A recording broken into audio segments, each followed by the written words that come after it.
오늘 출애굽기 3장 13절로부터 22절 말씀입니다. 출애굽기 3장 13절로부터 22절 말씀, 우리 한 목소리로 함께 봉독하도록 하겠습니다. 시작. 모세가 하나님께 아뢰되 내가 이스라엘 자손에게 가서 이르기를 너희의 조상의 하나님이 나를 너희에게 보내셨다 하면 그들이 내게 묻기를 그의 이름이 무엇이냐 하리니 내가 무엇이라고 그들에게 말하리이까.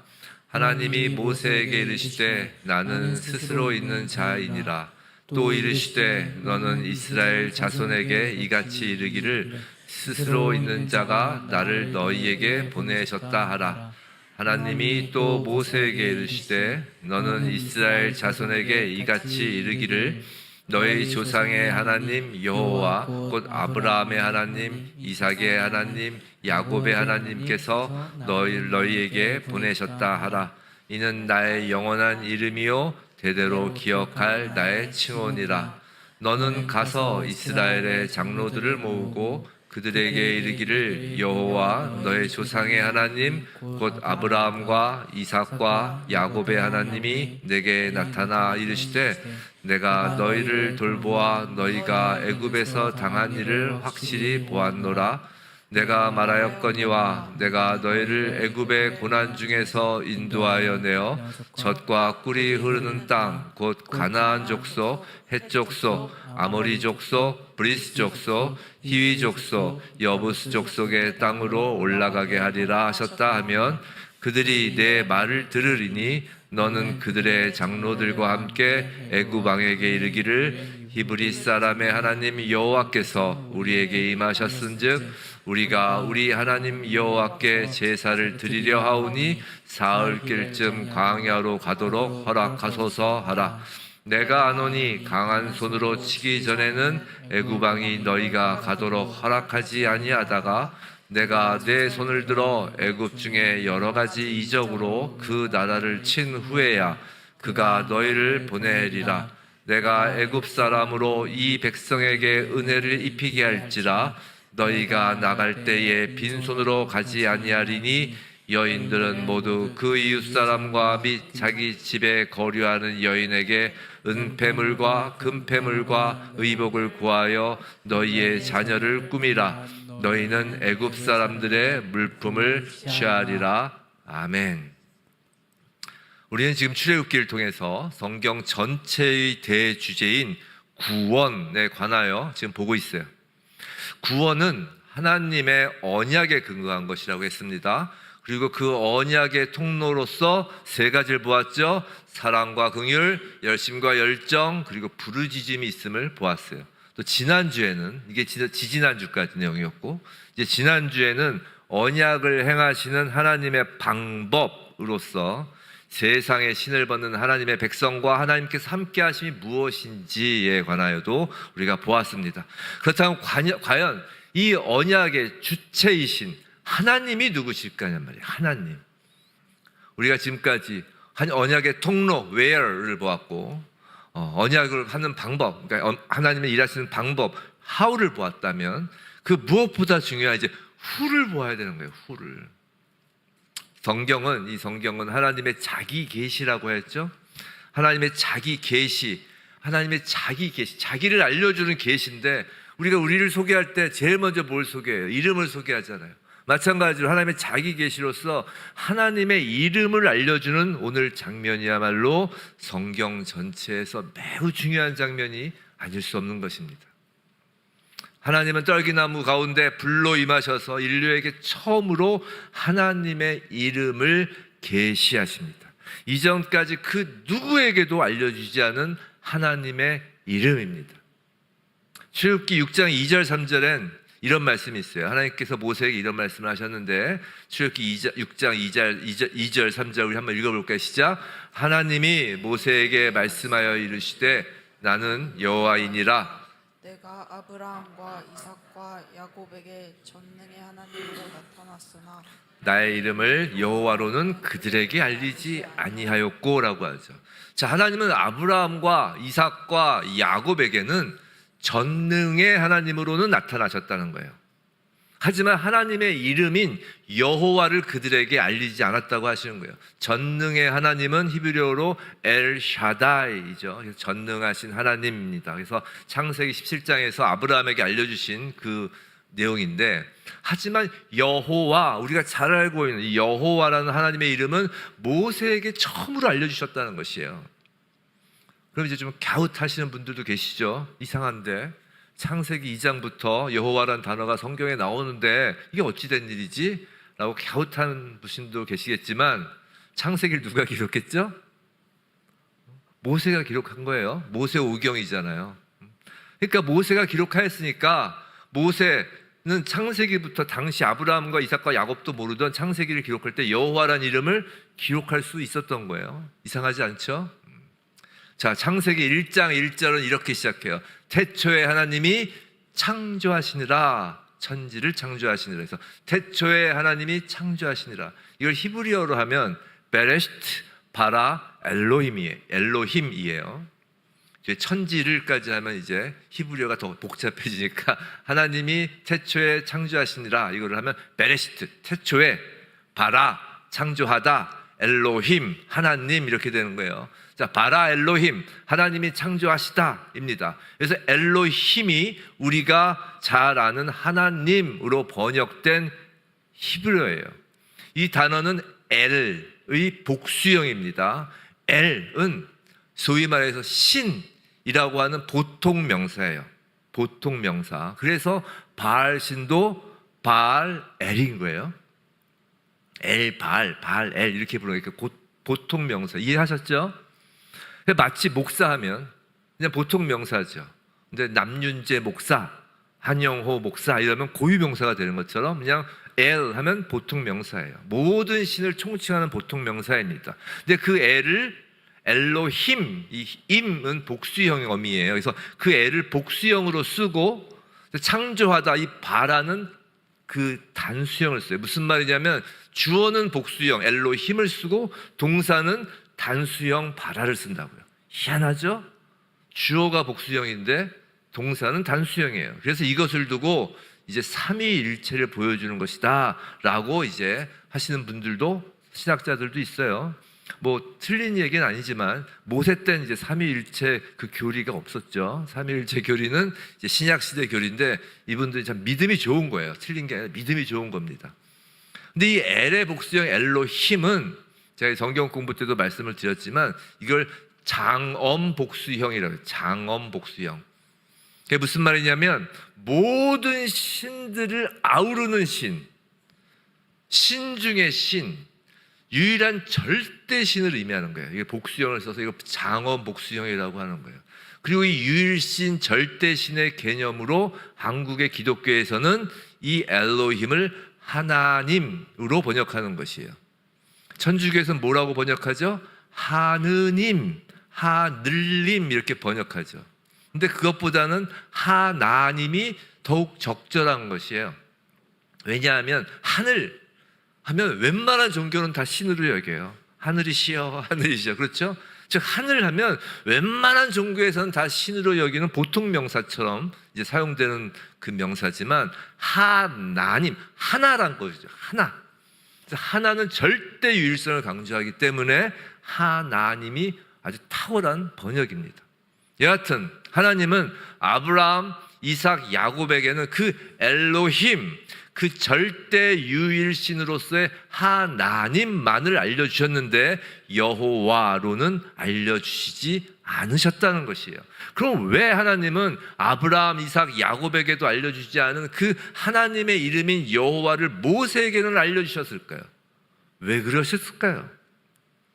그건 모세가 이제부터 구원이라는 성경의 대주제를 이루어갈 사람이기 때문이에요. 즉 언약을 맺은 당사자인 아브라함, 이삭, 야곱이 아니라 언약의 성취로서 구원을 이룰 사건을 지금 앞에 두고 하나님은 이름을 알려주시는 거라고요. 언약의 성취, 구원과 관련하여 반드시 우리가 알아야 할 이름이기에 하나님은 당신의 이름 여호와를 알려주시는 것입니다. 오늘 본문 13절을 보면 이렇게 돼 있어요. 모세가 하나님께 아뢰되 이제 모세가 이야기하는 거죠. 내가 이스라엘 자손에게 가서 이르기를 너희의 조상의 하나님이 나를 너희에게 보내셨다 하면 그들이 내게 묻기를 그의 이름이 무엇이냐 하리니 내가 무엇이라고 그들에게 말하리까 라고 지금 모세가 하나님의 이름을 묻는 그 장면이에요. 자, 이런 거죠. 하나님께서 모세에게 자, 모세야 애굽으로 가서 이스라엘 백성에게 너의 조상의 하나님이 보냈다고 하라 라고 하니까 모세는 그 정도는 안 돼요 라고 지금 이야기하는 거예요. 택도 없는 소리 하지 마세요. 그 정도는 안 돼요. 분명히 이스라엘 백성이 나 지금 저 모세를 보낸 그 신의 이름을 물어볼 것이니까 그 이름을 알려줘야 돼요. 그냥 너의 조상의 하나님 보냈다 그걸로는 안 돼요. 택도 없는 소리 하지 마세요. 이 얘기하는 거예요 지금 모세가. 그럼 지금까지 아브라함, 이삭, 야곱은 하나님의 이름을 물어보지 않아서 이렇게 모세처럼 하나님의 이름이 뭐예요? 라고 물어보지 않아서 하나님의 이름을 알려주지 않으셨던 걸까요? 그렇지 않아요. 야곱은 이름을 물어본 적이 있어요.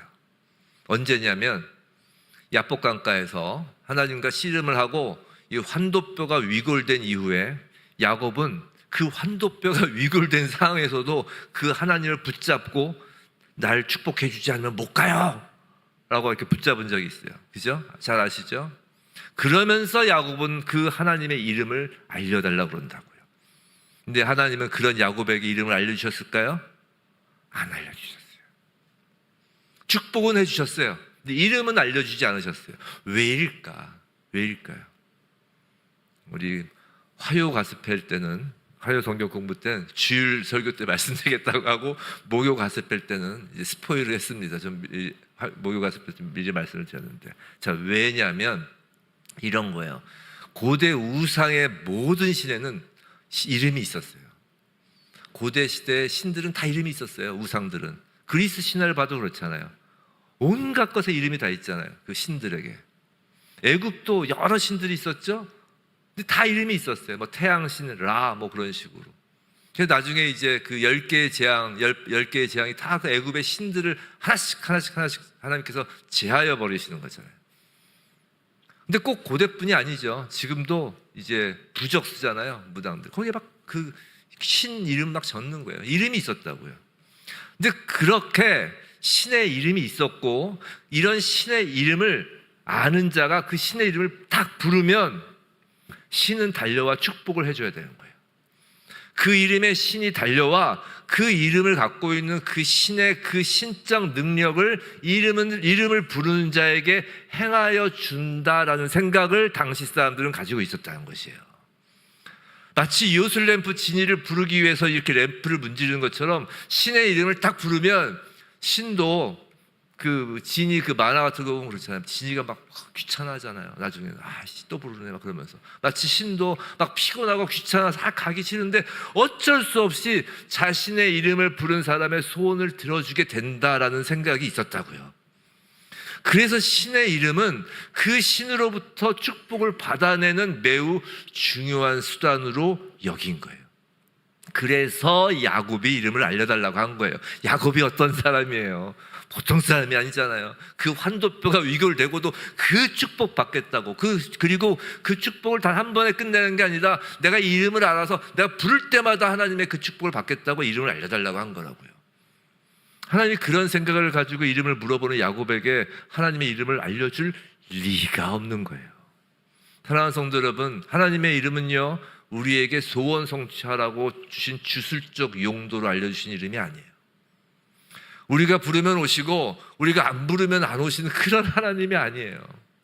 오히려 우리가 하나님의 이름을 부를 수조차 없고 하나님을 알지도 못하였을 때 먼저 우리를 찾아오신 분이 하나님이심을 잊지 마시기 바랍니다.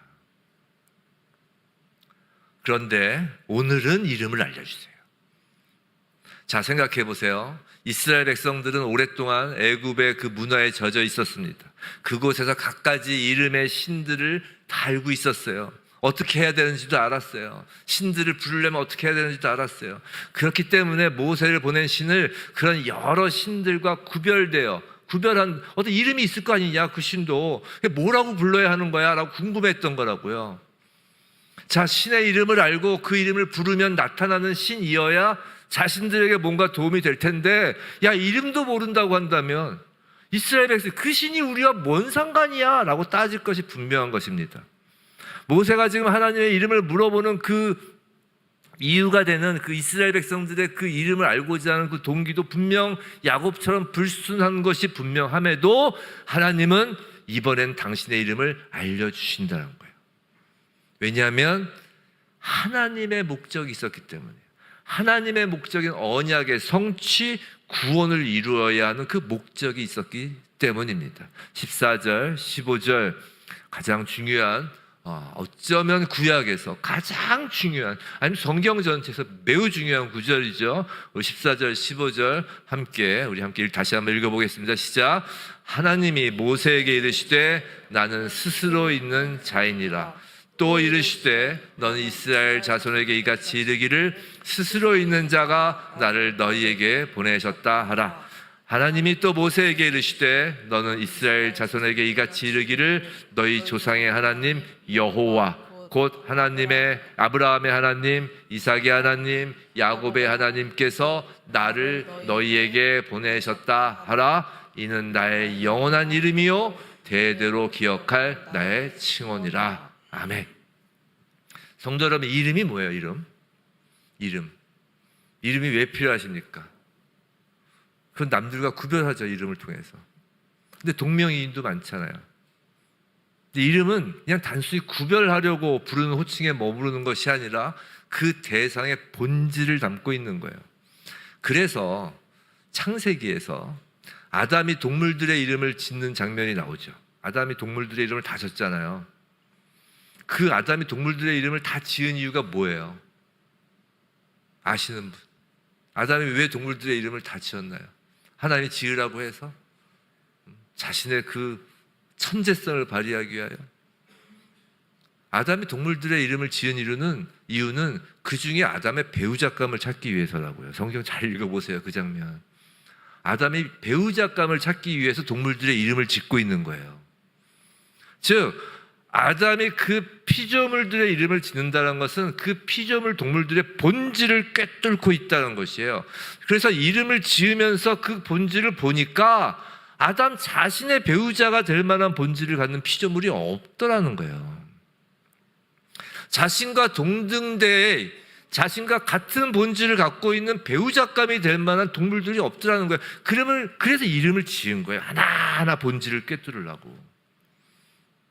또 성경 보면 하나님께서 이름을 바꿔주시는 장면들이 있죠. 아브라함을 아브라함으로, 야곱을 이스라엘로, 또 예수님도 베드로를 게바라, 반석이라 바꾸십니다. 이것도 역시 그 본질을 바꾸신다는 거예요. 하나님은 모세에게 이름을 알려주시는데 먼저 하나님의 본질로서의 이름을 말씀하시는 거예요. 오늘 말씀을 잘 들으세요. 하나님의 이름에 관한 것이에요. 하나님의 이름 집중하시고 졸지 마시고 잘 들으시기 바랍니다. 하나님의 본질로서의 이름을 이제 말씀을 하시는데 그것이 뭐예요? 나는 스스로 있는 자이다, 이거예요. 하나님의 이름에 관한 오늘 방금 읽었던 그 14절 15절이 아마 성경 전체에서 가장 난해한 구절일 거예요. 가장 난해한 구절. 저는 성경 이 66권에서 가장 어려운 구절을 뽑으라면 이 구절이에요. 그래서 이 하나님의 이름에 관한 논문은 헤아릴 수도 없을 정도로 쏟아져 나와요. 계속 나와요. 명확히 알 수 없기 때문에 논문이 나오는 것이에요. 왜 명확하지 않을까? 왜 난해할까? 그건 원어 자체가 명확하지 않아서예요. 자, 예를 들어서 오늘 본문 방금 아까 읽은 14절에서 하나님께서 자신의 본질을 소개하신 나는 스스로 있는 자이다 라는 이 말의 히브리어 원어는 오늘 조금 히브리어 원어를 조금 배우셔야 돼요. 뭐 외울 필요는 없지만 히브리어 원어를 제가 좀 쓸 거예요. 나는 스스로 있는 자이다로 번역된 히브리어 원어는 예흐 아쉐르 예흐예요. 뭐 전혀 우리하고는 상관없는 말이지 이렇게 하지 마시고 이게 예흐 아쉐르 예흐 히브리어 성경 원어예요. 근데 이 예흐 아쉐르 예흐에는 히브리어 문법에 전혀 맞지 않는 문장이에요. 전혀 맞지 않는 문장이에요. 분명히 철자도 있고 철자가 모이면 단어죠. 단어도 있고 단어가 모이면 문장인데 이게 문법에 전혀 맞지 않는 문장이에요. 말 자체가 성립할 수 없는 말이라는 거예요. 원어 성경에서 예흐에 아쉘 예흐에는. 그래서 굳이 그것을 나는 나다라고 하는 거예요. 근데 하나님의 본질을 나타내는 이 예흐에 아쉘 예흐에에서 하나님의 보통 명사가 아닌, 즉 엘로서의 하나님이 아닌 고유 명사로서의 이름인 여호와라는 이름이 나타나는 것이에요. 그것이 이제 15절에서 하나님께서 인류에게 처음으로 가르쳐 주신 하나님의 고유 명사로서의 이름입니다. 자, 화면에 이제 그 이름을 띄우겠어요. 잘 보세요. 이것이 하나님의 고유 명사로서의 이름이에요. 그럼 이것을 제대로 읽을 수 있는 사람이 있을까? 없다라는 거예요. 자, 이 글자는 히브리어의 4가지 철자인데요. 모두 자음이에요. 히브리어는 모음이 없어요. 히브리어는 자음만 있는데 이제 4개의 자음이 있어요. 히브리어는 오른쪽에서 왼쪽으로 읽어요. 한자처럼 오른쪽에서 왼자를 읽어요. 왼쪽에서 오른쪽으로 읽는 게 오른쪽에서 왼쪽을 읽어요. 자, 각 자음이라고 그랬죠. 철자 4개가 모인 거예요. 알파벳 4개인 거예요. 자, 맨 오른쪽부터 제가 알파벳 이름을 이야기해 드릴게요. 요드, 해, 바브, 해예요. 영어 철자로 바꾸면 이 요드는 Y고 해는 H고 바브는 W고 해는 또 H죠. YHWH예요. 자, 이 YHWH만 딱 여러분 앞에 있다고 해보세요. 읽을 수 있어요? 마찬가지, 못 읽는 거예요. 히브리어는 원래 자음만 있고 모음이 없었단 말이죠. 근데 히브리인들은 그럼 자음만으로도 어떻게 읽을 수 있었을까? 히브리인들도 글이 있고 읽었을 거 아니에요. 그건 오랫동안 그렇게 읽어온 것이 쌓여서 그렇게 된 거라고요. 자, 예를 들면 우리말로 자음만 이제 있다고 칩시다. 자, 기역, 시옷, 리을이 있다고 쳐봐요. 자, 머릿속으로 생각해 보세요. 기역, 시옷, 리을이 있다고 쳐봐요. 자, 그럼 이 자음만 가지고 이게 무슨 말일까요? 이렇게 문제를 내면 우린 이제 각가지 추측을 하면서 이제 말을 만들겠죠. 기역, 시옷, 리을 뭐가 있을까요? 막 중구난방일 것입니다. 누가 제대로 읽는지 알 수가 없어요. 그런데 언제부턴가 이 기역, 시옷, 리을을 딱 되면 언제부턴가 사람들이 한 사람, 두 사람, 세 사람, 네 사람, 10사람, 100사람, 10,000사람 하면서 고사리라고 읽기 시작했다고 쳐봐요. 몇 세대를 거쳐서 기역, 시옷, 리을을 두는데 고사리라고 읽는다고 쳐봐요. 그럼 기역, 시옷, 리을을 가지고 읽을 수가 있는 거예요. 고사리라고. 히브리 사람들은 그렇게 읽었다는 것이에요. 자음만 가지고 같은 말을 할 수 있는 것입니다. 자, 여기서 나오는 고유명사인 히브리어 4글자로 4철자로 구성된, 아까 다시 띄워보세요. 계속 띄워주세요. 요드, 해, 바브, 해는 그런데 어떻게 읽는지 아는 히브리인들이 없는 거예요. 아까처럼 한 사람, 두 사람, 100사람, 10,000사람 그 민족 세대를 거쳐서 뭔가 읽었을 텐데 읽는 방법을 아는 사람이 없는 거예요. 왜일까요? 그건 히브리인들에게 십계명에서 뭐라고 그랬어요? 하나님의 이름을 망령되이 일컫지 말라고 그랬잖아요. 그래서 이 신명을 딱 써놨는데도 이것을 읽지 않는 거예요. 망령되이 일컫지 않으려고. 그러니까 이것을 읽는 방법을 모르는 거예요. 히브리인들은 이 글자를 써놓고, 이게 하나님의 고유 명사인데 이 글자를 써놓고도 하나님의 이름이기에 읽을 수 없었단 말이에요.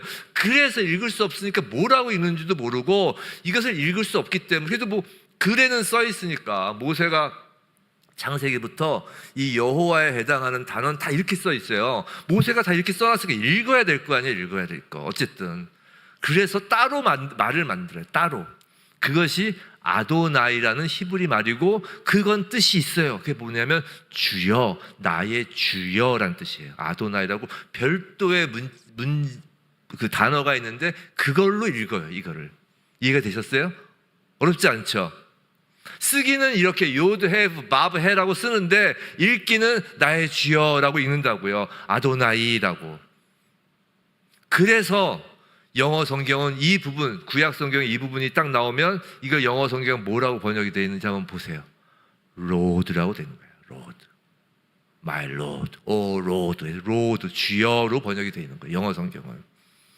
근데 이 아도나이의 모음이 뭐예요? 아, 도니까 오, 나이니까 아, 이니까 이잖아요. 그러니까 아오아이가 모음이잖아요. 아도나이에서 아오아이.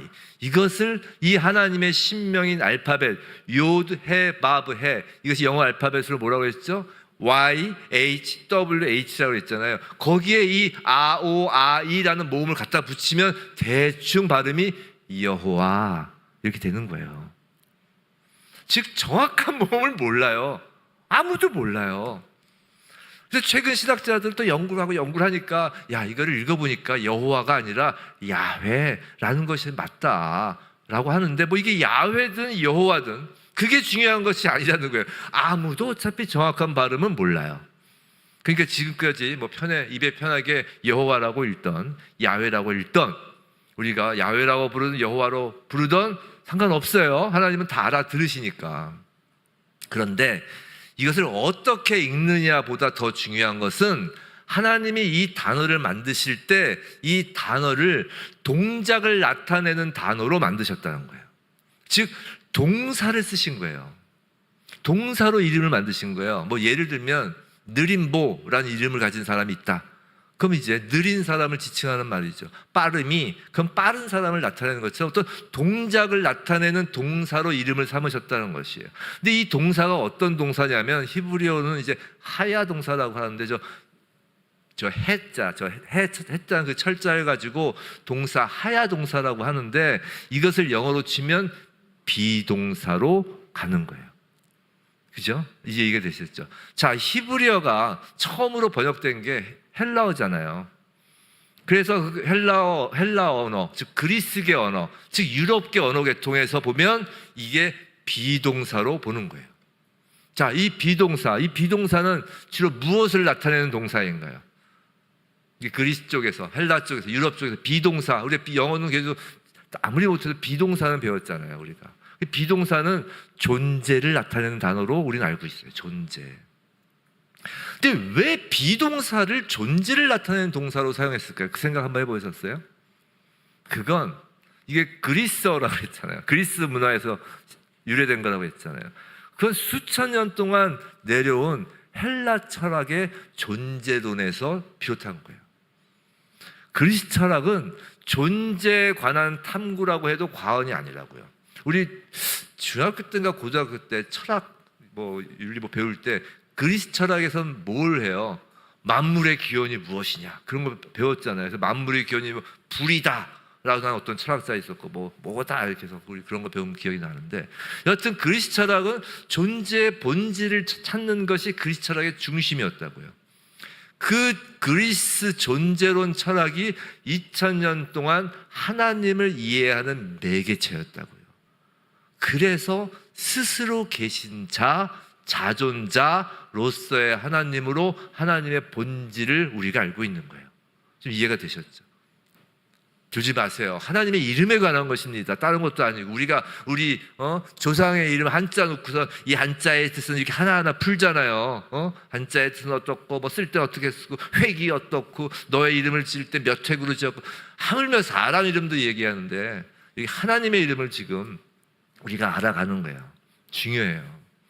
자, 스스로 계신 자, 그 어떤 것에도 의존하지 않으시는 분, 그 피조물의 존재 근거가 되는 분, 그 분을 표현한 것이에요. 근데 이렇게 비동사로 해석을 하는데 있어서도 문제는 또 있어요. 문제가 뭐냐면 히브리 동사는 시제가 없어요.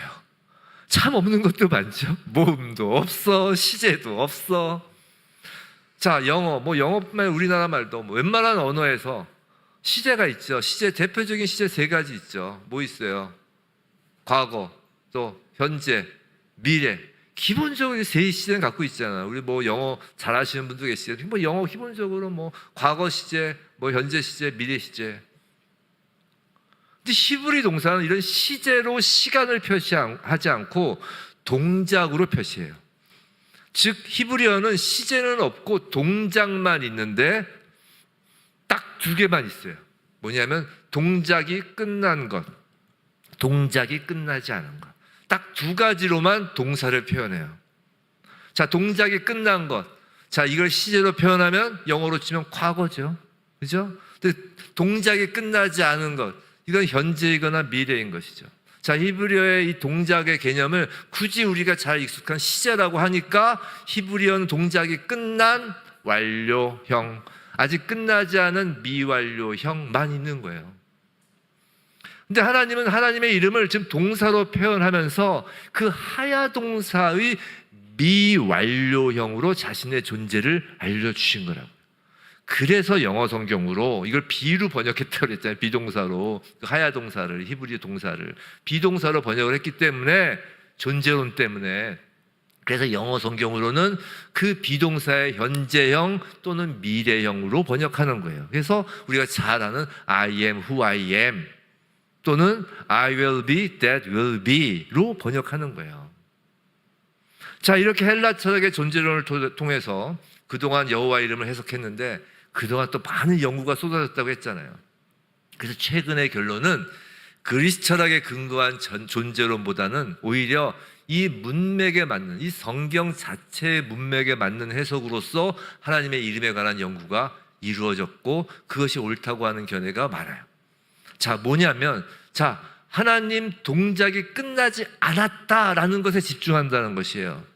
지금 아브라함의 하나님, 이삭의 하나님, 언약의 하나님이라고 하는데, 아브라함, 이삭, 야곱의 하나님의 그 언약의 하나님이라고 하는데, 하나님을 동작이 끝나지 않은 신이라는 개념으로 보는 거예요.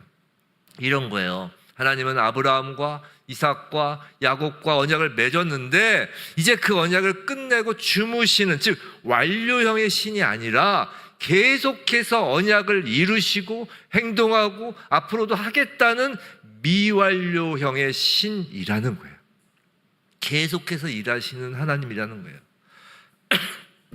언약을 이루시고 또 미래에도 행하시는 하나님, 지금 여기 그리고 앞으로도 우리와 함께 역사를 완성하시는 하나님, 창조 행위를 과거에 끝내고 그냥 주무시고 계시는 것이 아니라 창조 질서를 반역하는 인간들의 그 악과 그로 인한 잘못된 질서를 다시 창조 질서로 회복하시고 바꾸시는 하나님, 변화시키시고 개혁시키시는 하나님, 바로 그 하나님이 하나님의 이름으로 자기 계시로서 설명하시는 하야 동사의 미완료형인 하나님이라는 것이.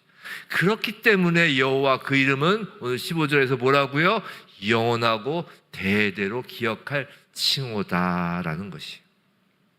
계속 언약을 이루어 가실 것이기 때문이죠. 자, 나는 스스로 있는 자이다. 솔직히 이 말씀에서 어떤 느낌이 딱 드세요? 우리 다 읽으면 와, 대단하신 분이야 라는 생각 들지 않으세요? 나는 스스로 있는 자, 자존자, 그 어떤 것에도 어떤 존재에게도 의존하지 않는 자, 대단하시고 근원적인 분이라는 생각은 들지만 친밀하다는 느낌은 솔직히 안 들잖아요. 그죠? 친밀하다는 느낌은 안 들잖아요.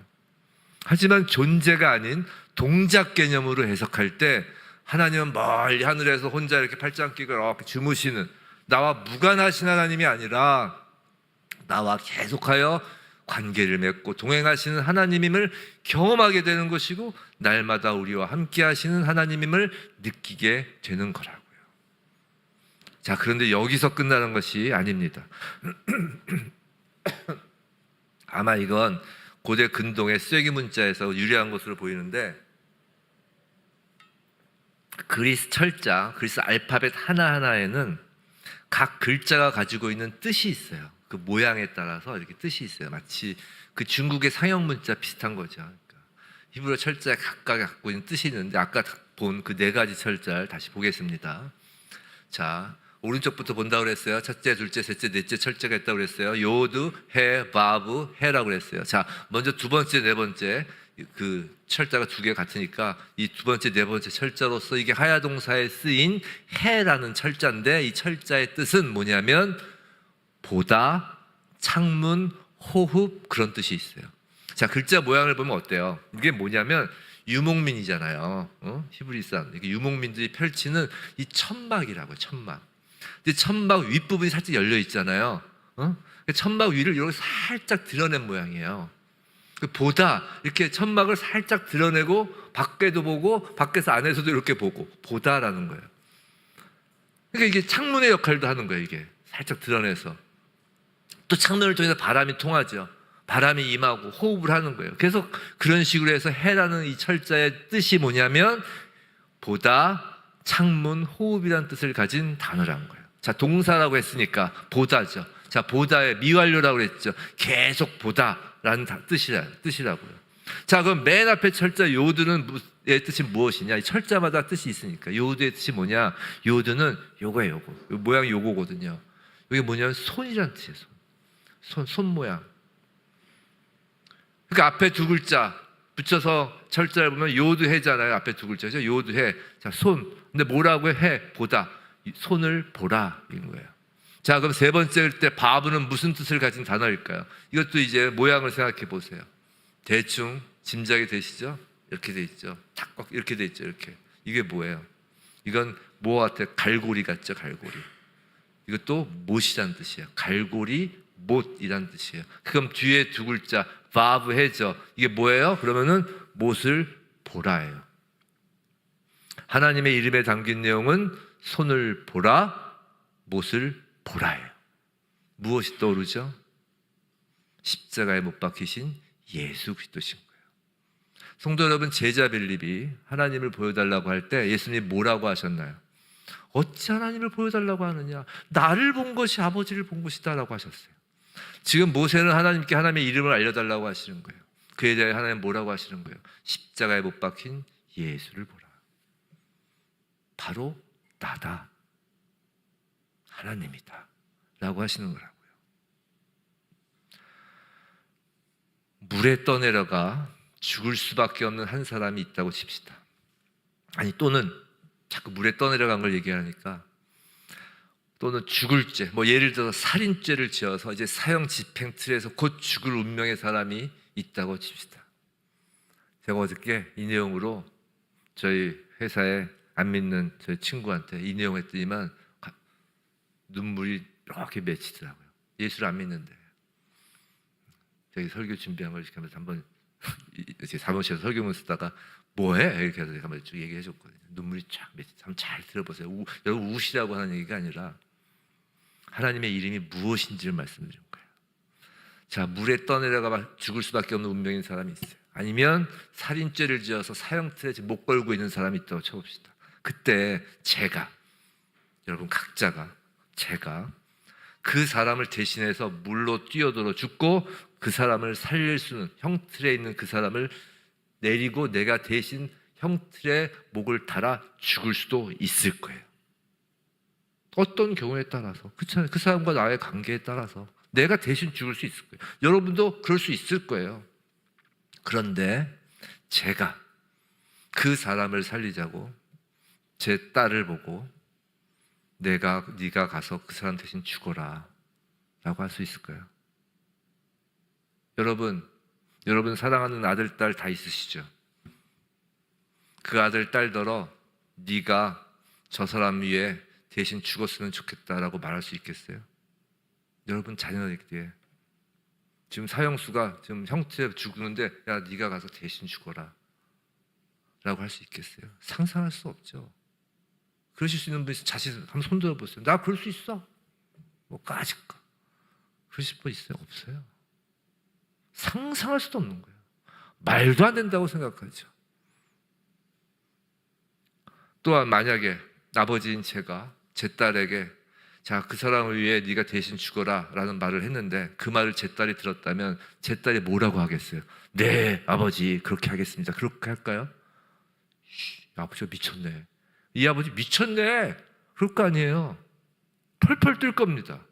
아버지 취급도 안 할 거예요 아마. 근데 그 말도 안 되는 일이 벌어졌다는 거예요. 아버지는 독생자 아들, 여기서 독생자라는 말은 가장 귀한 아들, 세상 무엇과도 바꿀 수 없는 아들이라는 의미예요. 여러분들의 자녀 세상 무엇과 바꾸시겠어요? 얼마 주시면 여러분 자녀를 죽이시겠습니까? 돈 좋아하시잖아요. 얼마를 준다고 하면 여러분 자녀를 그 죽음의 길로 보내겠어요? 대통령을 주든 뭐 세상 무슨 지위를 주면 여러분 자녀를 죽이시겠습니까? 그건 사람이 아니죠. 동물도 그렇게 안 하죠. 독생자라는 건 세상 무엇과도 바꿀 수 없는 아들이라는 의미예요. 그 아들에게 다른 사람이 여기 서 있는 저를 위해 저를 살리자고 하시면서 독생자 아들에게 저 때문에 네가 대신 죽겠냐고 하시는 거예요. 그 아들은 그 말도 안 되는 아버지의 계획에 전적으로 동의하고 완전히 순종하는 거예요. 그리고 실제로 십자가에서 못 박혀 죽으신 거예요. 아버지와 아들이 무엇으로 하나인가요? 그건 저를 사랑하고 저를 살리는 일에 있어서 완전히 하나가 된 거예요. 성부 하나님과 성자 하나님의 하나는 여러분 안에 있는 거예요. 여러분 안에 있는 거예요. 그 독생자 아들을 십자가에 내놓은 아버지는 여기 서 있는 제가 그 아버지를 뭐라고 부르기를 원하실까요? 여기저기서 신으로 불리는 그 엘, 전능하신 하나님 엘샤다이, 신중의 신인 엘로힘, 그 아버지는 당신의 이름이 무엇라고 불리우기 전에 가장 먼저 무슨 이름이 중요하겠어요? 당신의 아들의 이름이 중요한 거예요. 저를 사랑하고 구원하는 데 있어서 그 아들이 곧 아버지와 하나이니까요. 그래서 예수 그리스도 그 이름을 부르라고 하는 거라고요. 그래서 하나님을 뭐라고 부르느냐 이전에 먼저 십자가에 달리신 그 아들의 이름으로 부르라고 하시는 거예요. 예수 그리스도의 이름으로 하나님을 부르라고 하는 거라고요. 그리고 독생자 예수 그리스도가 십자가의 죽으심으로 구해낸 사람에게 예수 그리스도의 이름으로 하나님 당신을 그럼 뭐라고 부르라고 하신다고요? 예수께서 가르쳐 주셨잖아요. 아바, 아버지라고요. 독생자 아들이 아빠라고 부르는 그 하나님을 아빠라고 우리가 부르는 건 너무나 당연해요. 아버지가 그 아빠가 그 소리를 듣자고 예수 그리스도를 십자가에 내어 놓으셨다니까요. 우리가 하나님을 아빠라고 부르게 하시려고 예수님이 죽으셨다니까요. 여러분 안에서 하나님과 예수 그리스도가 하나가 되셨다고요. 왜요? 하나님을 아빠라 부르게 하기 위해서요. 이해가 되세요? 이해가 되세요? 정말 이해가 되세요? 인간의 상식으로 이해가 되세요? 기독교를 인간의 상식으로 말하지 말란 말이에요. 인간의 경험으로 이해가 되세요? 여러분 자녀를 누구를 위해서 대신 죽게 하시겠어요? 인간의 경험으로 되세요 그게? 여러분 자녀가 누구를 위해서 대신 죽겠다고 여러분 어떡하세요? 맨발로 나가서 뜯어 말리지. 안 그렇겠어요? 인간의 경험으로 인간의 지정의 그 어떤 것으로라도 이해가 되세요? 그 어떤 천사라도 이해할 수 없는 거예요. 그 놀라운 사랑과 그 놀라운 순종의 그 은혜를 어찌 우리가 이해할 수 있고 어찌 감당할 수 있어요? 그저 놀랍고 그저 전율이 흐르는 거예요. 두려운 거예요. 그 사랑 앞에 두려운 거예요. 하나님 아버지와 아들 예수 그리스도를 나를 향한 사랑이 놀랍고 두려운 거라고. 여러분 안에 예수 그리스도가 있다는 것은 두려운 일이에요. 그 사랑과 그 은혜는 놀랍고 기이하며 전율이 일어나는 거라고요. 내가 누구라고? 피조물인 내가 누구라고? 죄로 뒤범벅된 내가 누구라고? 미완료 동사라고 했습니다.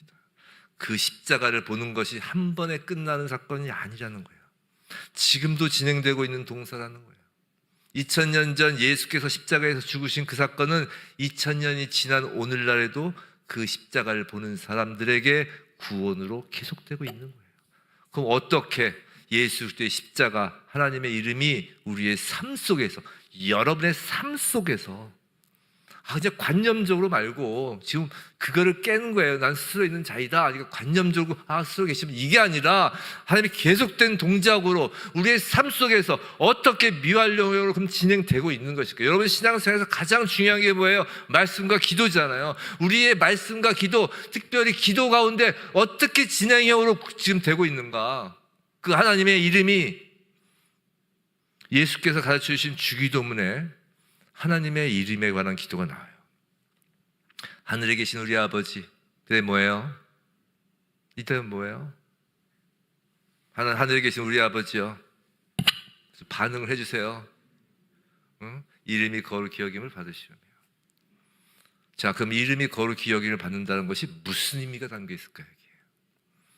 그래서 거룩은 헬라어로 하기오스입니다. 새벽 예배 때 말씀드렸죠. 하기오스. 이 거룩은 물론 구별되다라는 뜻이에요. 근데 이 단어는 제의적 단어라고 했어요. 제의적. 단순히 구별되는 것을 넘어서 하나님 앞에 구별되어 드리는 제의적 의미, 즉 제물로서 바쳐지는 것을 의미한다고요. 자, 하나님의 이름이 거룩히 여김을 받는다는 것은 하나님의 이름이 제물이 된다는 것이에요. 여호와, 즉 요드해 바브해, 손을 보라, 손을 보라, 바로 예수 그리스도가 제물로 바쳐지는 것, 그것이 이름이 거룩히 여김을 받으시오며라는 주기도문 안에 담긴 의미라고요. 주님께서 우리에게 기도를 가르쳐주면서 바로 예수 그리스도 자신이 하나님 앞에 제물로 바쳐지는 그것을 위하여 기도하라는 것이에요. 이름이 거룩히 여김을 받으시오며. 성도 여러분, 우리는 늘 주기도문을 하면서 내가 무엇을 하면 하나님의 이름이 거룩히 여김을 받을 것인지를 생각해요. 근데 내가 무엇을 해서 하나님의 이름이 거룩해지는 것이 아니라고요. 그분은 스스로 존재하시는 분이라고요. 그 누구의 존재에도 의존하지 않으시는 분이라고요. 근데 오직 예수 그리스도가 십자가에 달리신 그 제사만 그분의 이름을 거룩해 하고 그것이 그분의 이름이 되는 거라고요. 우리가 이 기도를 계속하여 드린다는 것은, 이 주기도문을 계속하여 드린다는 것은, 그것은 계속해서 예수 그리스도의 십자가를 바라본다라는 의미예요. 주기도문의 시작, 하늘에 계신 우리 아버지여, 이름이 거룩히 여김을 받으시오며. 아버지, 이름이 거룩히 여김을 받으시오며. 그 안에 우린 예수 그리스도의 십자가를 보는 거예요. 아버지가 아들을, 저와 여러분을 대신하여 십자가에 내어놓은 그 말도 안 되는 사랑을 주기도문 안에서 보는 거라고요. 그런데 그 자리에서, 그 기도 자리에서, 그 십자가에서, 그 사랑 앞에서 예수의 이름으로 돈 좀 주세요. 예수의 이름으로 승진시켜 주세요. 예수의 이름으로 좋은 대학 가게 해주세요. 예수의 이름으로 병 주세요. 예수의 이름으로, 예수의 이름으로, 예수의 이름. 이제 안 되니까 이제 목소리에 힘까지 주죠. 예수의 이름으로 막 이러면서 이 주술적인 용도로 이용해 먹을 생각이 나냔 말이에요. 내가 원하는 소원 하나 이루어지지 않았다고 화가 나가지고 요술램프 진이를 요술램프에 가둬두는 것 마냥 예수의 이름을 더 이상 부르지 않겠다고 딱 삐져가지고 등 돌려줄 수 있느냔 말이에요. 그 십자가를 보면서도 그냥 내 탐욕과 이기심과 질투와 자기의로 똥을 뭉쳐서 나 상처받았네, 나 누구 때문에 상처받았네, 아이고 나 잘났네 라고 하면서 살 수가 있냔 말이에요. 아직 예수를 모른다는 것이에요. 하나님을 모른다는 것이에요. 그동안 예수를 이론적으로 교리적으로 머리로만 알고 잘난 체한 것이라고요. 믿은 게 아니라 잘난 체한 거라고요. 예수는 십자가에서 못 박히고 우리의 죄를 대속하시는데, 구원을 위한 십자가는 지금도 계속되는데, 지금도 미완료형으로 우리가 죄를 지을 때마다 여전히 하나님의 이름이 거룩히 여김을 받으시려고 십자가 위에서 하나님께 드려진 그 예수의 피가 뿌려지는데, 우리가 그 십자가를 잊어버린다면, 그 예수의 이름으로 하나님을 부르며 경배하지 않는다면, 죄에서 돌이키지 않는다면, 그 손과 못을 보는 것을 멈춘다면, 그렇다면 여전히 우리는 물에 빠져 있는 인생이고 여전히 내가 사형수의 사형틀에 서 있는 자라고요. 구원의 구자도 시작하지 않은 거라고요. 오늘 보면 18절에서 하나님께서 이스라엘 백성의 목적지를 말씀하십니다. 그 구원의 목적지요. 18절 잠 띄워줘 보세요. 제가 빠른 속도로 읽을게요.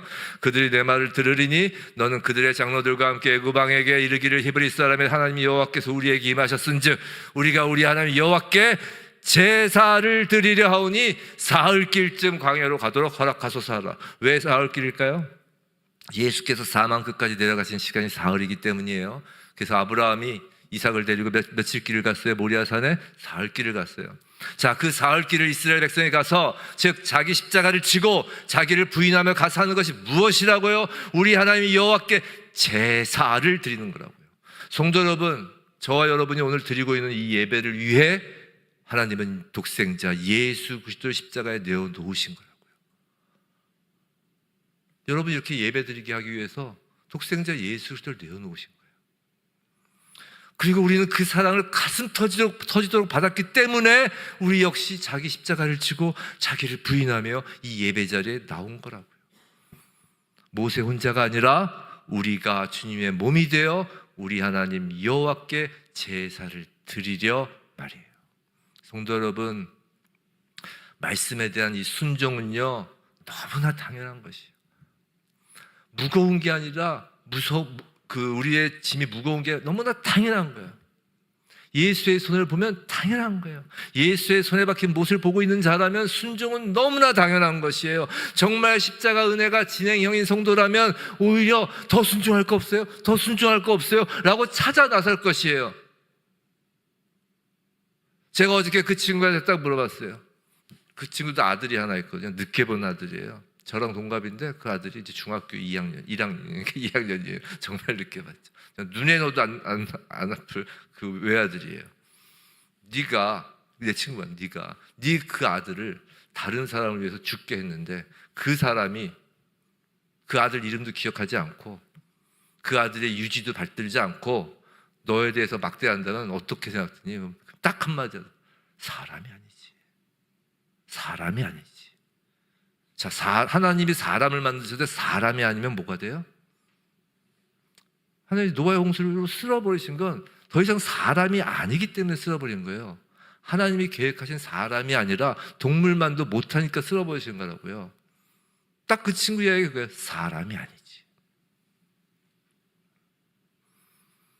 만약에 정말 우리가 예수 그리스도로 인하여 구원받은 백성이라면 더 순종할 것이 없냐고 찾아다닐 거예요. 이 예배를 드리는 것이 한 주일 동안 우리가 살아가는 목적이 될 거라고요. 날마다 예수 그리스도 십자가를 바라보며 그 십자가 길을 따라 걷는 그 목적지가 예배 자리이기에 이 한 번의 예배는 늘 반복적인 습관의 자리가 아니라고요. 그저 내가 한 번 드려주는 자리가 아니라고요. 내 소원을 빌려오는 자리가 아니라고요. 극장에 와 있듯이 내 기분을 만족시켜주는 자리가 아니라고요. 여호와 우리 하나님 아버지 그 아들 독생자 예수 그리스도를 경배하기 위해서 한 주일 내 삶의 목적지, 일평생의 목적지가 되는 거예요. 그런 예배자가 새 예루살렘 성의 예배자인 거예요. 정말 진정 바라는 건 지금 이곳에서 예배 드리는 저와 여러분 모두가 한번 서로를 보세요. 정말 새 예루살렘 예배 자리에서도 서로 볼 수 있기를 간절히 원합니다. 이 땅에서 예배자가 아닌 자는 새 예루살렘 성에서 예배자로 들어갈 수가 없는 거예요. 성도 여러분, 하나님은 여전히 우리 삶 속에서 구원의 언약을 성취하기 위하여 진행형으로 일하십니다. 여전히 예수 그리스도의 십자가 못 박힌 손이 우리 눈앞에 펼쳐지는데 누가 그 손을 보고 누가 그 못을 보고 계신가요? 지금 하나님께서 질문하시는 거예요. 말씀을 마치시고 하나님 여러분께 물어보십니다. 누가 그리스도인이냐? 이 세대에서 믿음을 보겠느냐? 누가 하나님을 아버지라고 부르는 하나님의 자녀이시기를 원합니까? 하나님 당신의 이름 안에 예수 그리스도의 십자가를 담으시는데 그럼 오늘 이 예배에서 하나님은 누가 자기를 부인하고 누가 죄를 끊어내면서 누가 자기 십자가를 지며 하나님 이름 안에 담길 자인지를 물어보시는 거예요. 지금 저와 여러분 히즈웨이브 처치에게 물어보시는 거예요. 이 중 누가 진짜 하나님의 자녀냐고 물어보시는 거예요. 정말 예수를 사랑하냐고 물어보시는 거예요. 정말 예수가 전부냐고 물어보시는 거예요. 너희도 여호와라는 그 이름에 담길 것이냐고 물어보시는 것입니다. 부디 여호와 그 이름 안에 담긴 정말 상상할 수 없는, 정말 상상할 수 없는, 이해할 수 없는 그 예수의 은혜와 그 하나님의 사랑으로 이제 하나님을 진정 아버지라고 부르는 것이 완료형이 아닌 미완료형으로 계속되는 희수의 부처지. 그런 저와 여러분이길 주님의 이름으로 축원합니다.